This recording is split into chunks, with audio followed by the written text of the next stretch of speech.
ಎಲ್ರಿಗೂ ನಮಸ್ಕಾರ. Welcome back to easy recipes of Kannada YouTube channel. ಇವತ್ತಿನ ವಿಡಿಯೋದಲ್ಲಿ ರುಚಿಯಾಗಿರುವಂಥ ಮೆಂತೆ ಪುಲಾವನ್ನು ಯಾವ ಥರ ಮಾಡೋದಂತ ತೋರಿಸ್ತಾ ಇದ್ದೀನಿ. ಬ್ರೇಕ್ಫಾಸ್ಟ್ಗಿರಲಿ, ಲಂಚ್ ಬಾಕ್ಸ್ಗಿರಲಿ ಬೆಸ್ಟ್ ರೆಸಿಪಿ ಅಂತ ಹೇಳ್ಬೋದು. ರುಚಿ ಅಂತೂ ತುಂಬಾ ಚೆನ್ನಾಗಿ ಬರುತ್ತೆ, ಹಾಗೆಯೇ ಹೆಲ್ದಿ ಕೂಡ ಹೌದು. ಕ್ವಿಕ್ಕಾಗಿ ರೆಡಿ ಕೂಡ ಮಾಡ್ಕೊಳ್ಬೋದು ಇದನ್ನು. ಬನ್ನಿ ಹಾಗಿದ್ರೆ ಯಾವ ಥರ ಮಾಡೋದಂತ ನೋಡೋಣ. ಫಸ್ಟಿಗೆ ಒಂದು ಮಿಕ್ಸಿ ಜಾರಿಗೆ ಅರ್ಧ ಮುಷ್ಟಿ ಆಗೋಷ್ಟು ಪುದೀನ ಎಲೆಗಳು ಮತ್ತು ಅರ್ಧ ಮುಷ್ಟಿ ಆಗೋಷ್ಟು ಕೊತ್ತಂಬರಿ ಸೊಪ್ಪನ್ನು ಹಾಕ್ಕೊಳ್ಳಿ.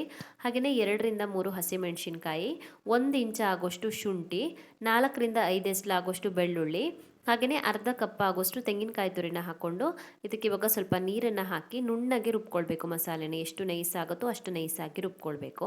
ಸೊ ನಾನು ರುಬ್ಬಿಟ್ಟು ತೊಗೊಂಡು ಬಂದಿದ್ದೀನಿ. ನಂತರ ಒಂದು ಕುಕ್ಕರ್ನ ಕಾಯಿಸಿ ಅದಕ್ಕೆ 2 ಟೇಬಲ್ ಸ್ಪೂನ್ ಆಗೋಷ್ಟು ತುಪ್ಪ ಮತ್ತು 2 ಟೇಬಲ್ ಸ್ಪೂನ್ ಆಗೋಷ್ಟು ಎಣ್ಣೆ ಹಾಕ್ಕೊಳ್ಳಿ. ಬೇಕಿದ್ರೆ ತುಪ್ಪದಲ್ಲಿನೇ ಮಾಡ್ಬೋದು, ಅವಾಗ ಇನ್ನೂ ಕೂಡ ಚೆನ್ನಾಗಿ ಬರುತ್ತೆ. ಇವಾಗ ಇದಕ್ಕೆ ಗರಂ ಮಸಾಲೆ ಐಟಮ್ಸನ್ನು ಹಾಕ್ಕೊಳ್ಳೋಣ. ನಾನಿಲ್ಲಿ ಚಕ್ಕೆ, ಲವಂಗ, ಏಲಕ್ಕಿ, ಸೋಂಪು, ಸ್ಟಾರ್ ಸೋಂಪು, ಜೀರಿಗೆ ಮತ್ತು ಪಲಾವ್ ಎಲೆನ ತೊಗೊಂಡಿದ್ದೀನಿ.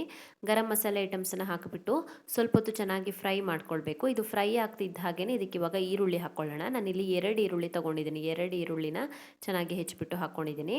ಈರುಳ್ಳಿ ಸ್ವಲ್ಪ ಕೆಂಪಗಾಗಬೇಕು, ಅಲ್ಲಿವರೆಗೂ ಫ್ರೈ ಮಾಡ್ಕೊಳ್ಳೋಣ. ಲೈಟಾಗಿ ಗೋಲ್ಡನ್ ಬ್ರೌನ್ ಕಲರ್ಗೆ ಬರಬೇಕು. ಸೊ ಈರುಳ್ಳಿ ಫ್ರೈ ಆಗ್ತಿದ್ದ ಹಾಗೇ ಇದಕ್ಕೆ ಇವಾಗ ಸ್ವಲ್ಪ ಕಸೂರಿ ಮೇಥಿ ಹಾಕ್ಕೊಳ್ತಾ ಇದ್ದೀನಿ. ಫ್ಲೇವರ್ ಚೆನ್ನಾಗಿ ಕೊಡುತ್ತೆ ಕಸೂರಿ ಮೇಥಿ ಹಾಕೋದ್ರಿಂದ. ಹಾಗೆಯೇ 1/4 ಕಪ್ ಆಗೋಷ್ಟು ಬಟಾಣಿ ಹಾಕ್ಕೊಳ್ಬೇಕು. ಹಸಿ ಬಟಾಣಿ ಹಾಕ್ಕೊಳ್ಬೇಕು. ಬಟಾಣಿನ ಸ್ವಲ್ಪ ಹೊತ್ತು ಫ್ರೈ ಮಾಡ್ಕೊಳ್ಳೋಣ. ಬಟಾಣಿ ಹಾಕಲೇಬೇಕಂತೇನಿಲ್ಲ, ನಾರ್ಮಲ್ ಆಗಿ ಮೆಂತೆ ಪಲಾವ್ಗೆ ಬಟಾಣಿ ಹಾಕಿ ಮಾಡ್ತಾರೆ. ಬೇರೆ ತರಕಾರಿ ಹಾಕಿಲ್ಲ ಅಂದರೂ ಕೂಡ ಬಟಾಣಿ ಹಾಕಿ ಮಾಡ್ತಾರೆ, ಇಲ್ಲಾಂದರೆ ಸ್ಕಿಪ್ ಕೂಡ ಮಾಡ್ಬೋದು. ಹಾಗೆಯೇ ಇದಕ್ಕೆ ನಾವು ರುಬ್ಕೊಂಡಿರುವಂಥ ಮಸಾಲೆ ಹಾಕ್ಕೊಳ್ತಾ ಇದ್ದೀನಿ. ಮತ್ತೆ ಸ್ವಲ್ಪ ಹೊತ್ತು ಫ್ರೈ ಮಾಡ್ಕೊಳ್ಳೋಣ. ಮತ್ತೆ ಒಂದು 2ರಿಂದ 3 ನಿಮಿಷದವರೆಗೂ ಫ್ರೈ ಮಾಡ್ಕೊಳ್ಳೋಣ. ಇದು ಫ್ರೈ ಆಗ್ತಿದ್ದ ಹಾಗೆಯೇ ಇದಕ್ಕೆ ಇವಾಗ ಮೆಂತೆ ಸೊಪ್ಪನ್ನು ಹಾಕ್ಕೊಳ್ತಾ ಇದ್ದೀನಿ. ಸಣ್ಣಗೆ ಹೆಚ್ಚಿಟ್ಕೊಂಡಿದ್ದೀನಿ ಮೆಂತೆ ಸೊಪ್ಪನ್ನು. 1 ಕಟ್ ಆಗೋಷ್ಟು ಮೆಂತೆ ಸೊಪ್ಪನ್ನು ತೊಗೊಂಡಿದ್ದೀನಿ. ಒಂದು ಸಣ್ಣ ಕಟ್ ತೊಗೊಂಡಿದ್ದೀನಿ. ಸಣ್ಣ ಸೈಜ್ನ ಕಟ್ಟಲ್ಲಿ 1 ಕಟ್ ಫುಲ್ ತೊಗೊಂಡಿದ್ದೀನಿ. ಇದನ್ನು ಇವಾಗ ಸ್ವಲ್ಪ ಹೊತ್ತು ಫ್ರೈ ಮಾಡ್ಕೊಳ್ಳೋಣ. ಮೆಂತೆ ಸೊಪ್ಪು ಹಾಕಿಬಿಟ್ಟು, ಜಾಸ್ತಿ ಹಾಕಿದ್ರೆ ಕಹಿ ಆಗುತ್ತೆ. ಅರ್ಧ kg ರೈಸ್ಗೆ ಒಂದು ಸಣ್ಣ ಕಟ್ ಹಾಕ್ಬೋದು. ಇವಾಗ ಇದಕ್ಕೆ ನೆನೆಸ್ಕೊಂಡಿರುವಂಥ ಅಕ್ಕಿ ಹಾಕ್ಕೊಳ್ತಾ ಇದ್ದೀನಿ. 2 ಲೋಟ ಆಗೋಷ್ಟು ಅಕ್ಕಿ ತೊಗೊಂಡಿದ್ದೀನಿ. ಅಕ್ಕಿನ ಒಂದು 20 ನಿಮಿಷ ನೆನೆಸ್ಕೊಂಡಿದ್ದೀನಿ ಅಷ್ಟೇ. ಇದನ್ನ ಇವಾಗ ಸ್ವಲ್ಪ ಹೊತ್ತು ಫ್ರೈ ಮಾಡ್ಕೊಳ್ಳೋಣ. ನಾನು ನಾರ್ಮಲ್ ಊಟಕ್ಕೆ ಬಳಸುವಂಥ ಅಕ್ಕಿನೇ ತೊಗೊಂಡಿದ್ದೀನಿ. 2 ಲೋಟ ಅಕ್ಕಿ ತೊಗೊಂಡಿದ್ದೀನಿ. ಅಂದಾಜು ಅರ್ಧ kg ಆಗೋಷ್ಟು ಇರ್ಬೋದು ಇದು. ಅಕ್ಕಿನ ಹಾಕಿ ಸ್ವಲ್ಪ ಹೊತ್ತು ಫ್ರೈ ಮಾಡ್ಕೊಳ್ಬೇಕು. ಮಸಾಲೆ ಎಲ್ಲ ಚೆನ್ನಾಗಿ ಮಿಕ್ಸ್ ಆಗಬೇಕು. ಇವಾಗ ಇದಕ್ಕೆ 4 ಲೋಟ ಆಗೋಷ್ಟು ನೀರು ಹಾಕ್ಕೊಂಡಿದ್ದೀನಿ. 2 ಲೋಟ ಅಕ್ಕಿಗೆ 4 ಲೋಟ ಆಗೋಷ್ಟು ನೀರು ಹಾಕ್ಕೊಳ್ಬೇಕು. 2ರಷ್ಟು ಹಾಕ್ಕೊಳ್ಬೇಕು ನೀರನ್ನು. ನೀರು ಹಾಕಿಬಿಟ್ಟು ರುಚಿಗೆ ತಕ್ಕಷ್ಟು ಉಪ್ಪನ್ನು ಹಾಕ್ಕೊಳ್ತಾ ಇದ್ದೀನಿ.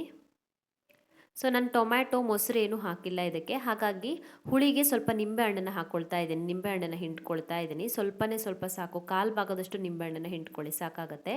ನಿಂಬೆ ರಸನ ಸೇರಿಸ್ಬಿಟ್ಟು ಚೆನ್ನಾಗಿ ಮಿಕ್ಸ್ ಮಾಡಿ ಕುಕ್ಕರ್ನ ಕ್ಲೋಸ್ ಮಾಡಿ 3 ವಿಷಲ್ ಬರೋವರೆಗೂ ಕೂಗಿಸ್ಕೊಳ್ಬೇಕು. ಸೊ 3 ವಿಷಲ್ ಬಂದುಬಿಟ್ಟು ಸ್ಟೀಮೆಲ್ಲ ಹೊರಗಡೆ ಹೋಗಿ ಸ್ವಲ್ಪ ತಣ್ಣದಾದ ನಂತರ ಚೆಕ್ ಮಾಡ್ಕೊಳ್ತಾ ಇದ್ದೀನಿ. ನೋಡಿ ಎಷ್ಟು ಪರ್ಫೆಕ್ಟಾಗಿ ಬಂದಿದೆ, ನೋಡಿ ಉದ್ರುದ್ರಾಗಿ ಬಂದಿದೆ. ರುಚಿ ಅಂತೂ ತುಂಬಾ ಚೆನ್ನಾಗಿ ಬರುತ್ತೆ ಇದರದ್ದು. ಹಾಗೆಯೇ ಪರಿಮಳ ಕೂಡ ತುಂಬಾ ಚೆನ್ನಾಗಿರುತ್ತೆ ಮೆಂತೆದು. ಸೊ ರುಚಿಯಾಗಿ ಸಿಂಪಲ್ ಹಾಗೆಯೇ ಟೇಸ್ಟಿಯಾಗಿರುವಂಥ ಮೆಂತೆ ಪುಲಾವನ್ನು ಯಾವ ಥರ ಮಾಡೋದಂತ ನೋಡಿದ್ರಲ್ಲ. ಹೆಲ್ದಿಯಾಗಿಯೂ ಇರುತ್ತೆ, ಟೇಸ್ಟಿಯಾಗಿಯೂ ಇರುತ್ತೆ. ಲಂಚ್ ಬಾಕ್ಸ್ಗಿರಲಿ, ಬ್ರೇಕ್ಫಾಸ್ಟ್ಗಿರಲಿ one of the best recipe ಅಂತ ಹೇಳ್ಬೋದು. ನೀವು ಕೂಡ ಟ್ರೈ ಮಾಡಿ, ಕಮೆಂಟಲ್ಲಿ ಹೇಗಿದೆ ಅಂತ ತಿಳಿಸಿ. ಇನ್ನು ಹೆಚ್ಚಿನ ವಿಡಿಯೋಗಳಿಗೆ ನನ್ನ ಯೂಟ್ಯೂಬ್ ಚಾನಲನ್ನು ಸಬ್ಸ್ಕ್ರೈಬ್ ಮಾಡ್ಕೊಳ್ಳೋದನ್ನು ಮರಿಬೇಡಿ.